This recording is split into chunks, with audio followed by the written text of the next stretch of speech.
Good evening, card players and card collectors of all kinds. Tonight's going to be a different kind of video. As you can see, I'm wearing the mask. I'm not comfortable showing my face yet on camera. Um, but I'm here, your Lord of Forbidden Decks, to do the first ever episode of Decked Out. Or, sorry, Deck Talk. Decked Out is what our theme is for the night. Um, Deck Talk is basically kind of like a play on words for shop talk. Basically, my idea is I'm a card player, you're card players, I assume. I want to talk about real life stuff in a card player's um, circumstance. Putting like a, putting a sort of retrospective look at a topic from a point of view that we can all appreciate.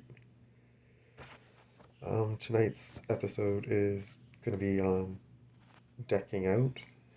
Um, Decking out, I'm sure most of you know, but for anybody who doesn't actually play cards who happens to tune into this, decking out means that you've drawn out all the cards in your deck, and therefore you have no more cards to draw when it comes to your turn.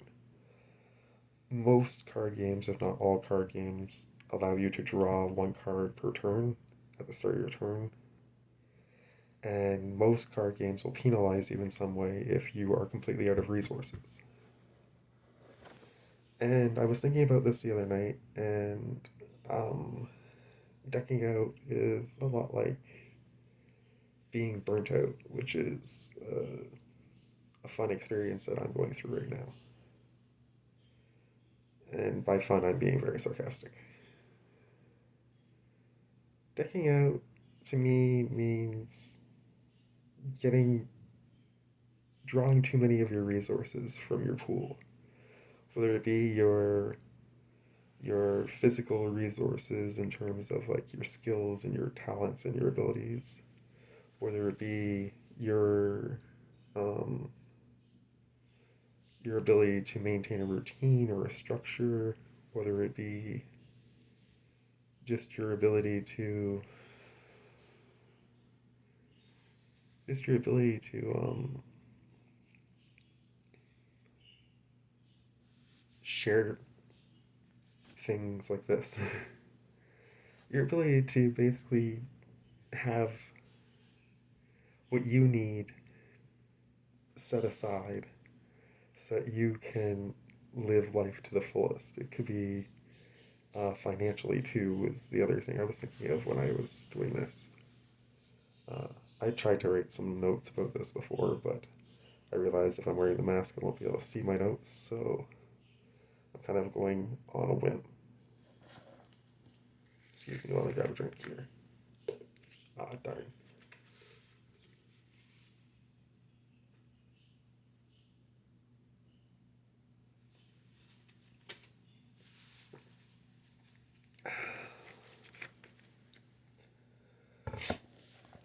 Um, so, as I was saying, I know what it's like to burn out.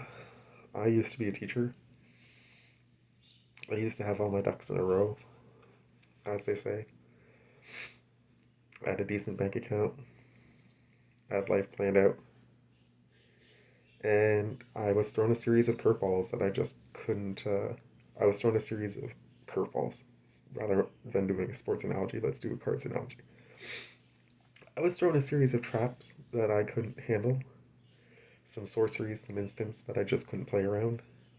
And over time, I've drawn all the resources that I had, and mentally, I burnt out.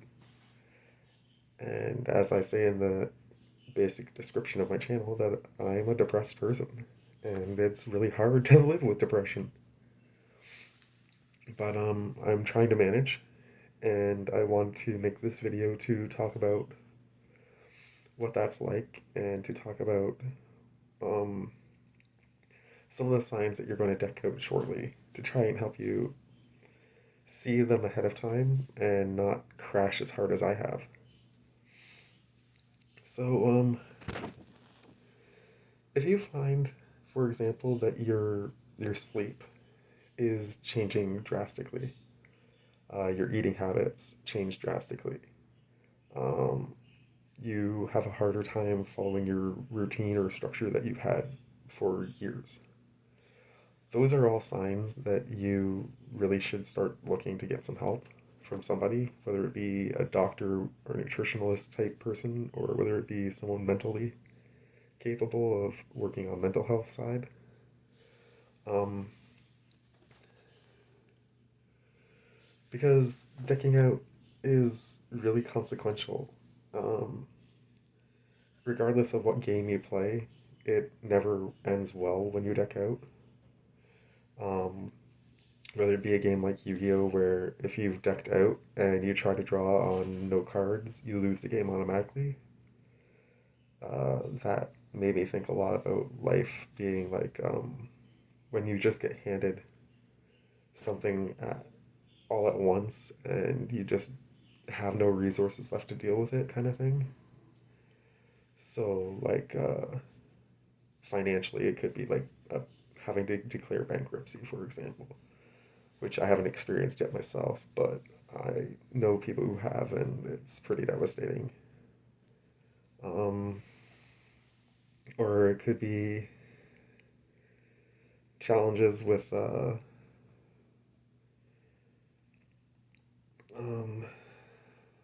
physical wellness as well. You could really just overtap yourself physically and mentally, emotionally, and all of a sudden you're out of a job because you act out at work or what have you. There's lots of things. Apparently the dryer's done. I didn't realize she left the alarm on of all nights. Anyways, other games when you deck out, you have to play with no resources, just using whatever you have left, and that is a lot like trying to live on little to no resources. So when you're down to those little hours of sleep that I was saying, and when you're not eating right and things, when you've gone to that point where you've accepted that as your reality, that's kind of like this sort of version of decking out where you just have whatever you have available to you, and as the game continues on, you have less and less until you just have nothing. Um, and then there's games where if you deck out, you end up having to pay resource costs of a different kind, like life points, for example, where your life will be drained instead of a card being drawn.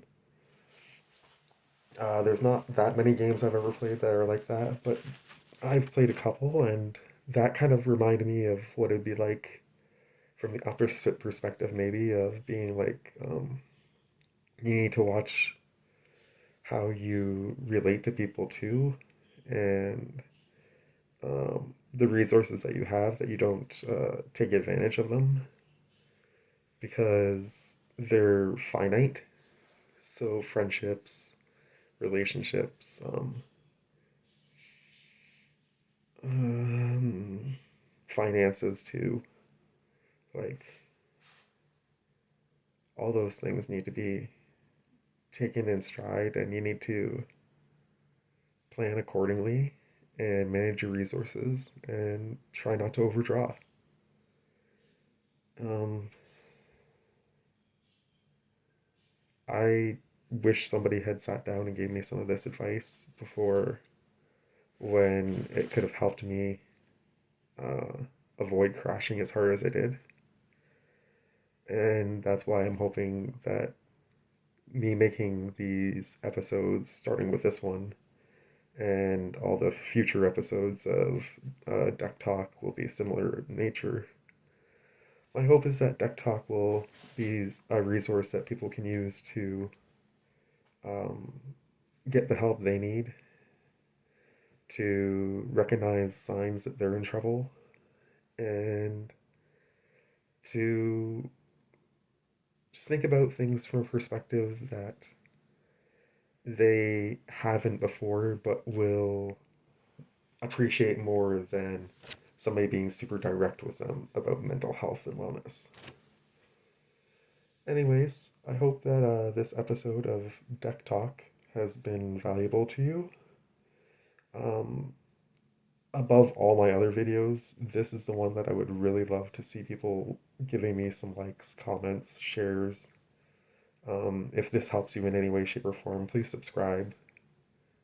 And I'm going to try and do Deck Talk every couple of weeks so that I can try and connect with my audience and hopefully reach people who need help. And I'm going to try and sign off now before I start panicking because my social anxiety is getting pretty bad. So thank you guys. Love you all.